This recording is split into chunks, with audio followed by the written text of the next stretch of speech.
Hi, everyone, and welcome back to another chart of the week. I'm Lisa Miller. I had so many people reach out with comments, questions, text messages, phone calls, emails about the last two charts on the political election. I decided to go ahead and share a little bit more. Now, I have three charts today versus one, but I hope that's okay. So let's start. This chart behind us is basically attitudes and attitudinal differences between the Harris supporters and the Trump supporters.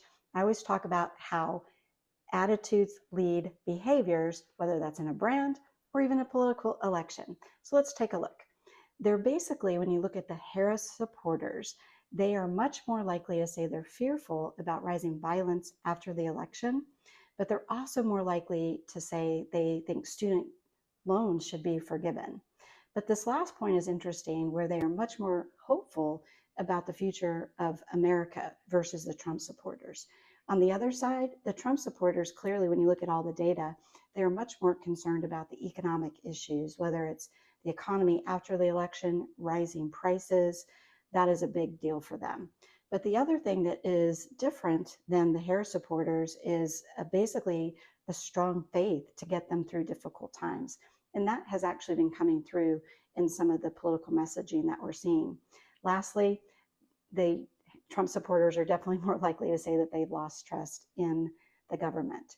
But let's look at how those attitudes change into economic behavior. So this next chart really looks at who's engaging in the economy. And it's the same chart we were seeing that I've showed before, spending as usual versus pulling back based on the economy, being fearful of the economy. And what's interesting is the Harris supporters are more likely to be out there spending as usual, where the Trump supporters are much more likely to have pulled back and stopped spending versus the Harris supporters. Now, you may be saying that makes sense because of who's in the administration, but I will tell you that is different than what we've seen in the past during the pandemic in participation in the economy.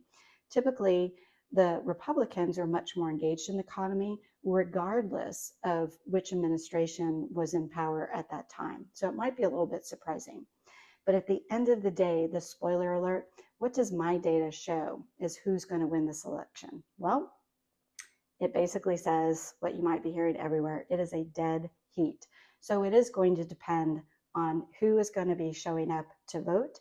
So make sure to get out there, cast your vote if you haven't already, and know that we'll be watching closely during the election and, importantly, the aftermath of the election and seeing what the consumer sentiment is. I hope you enjoyed this chart and look forward to sharing the next one.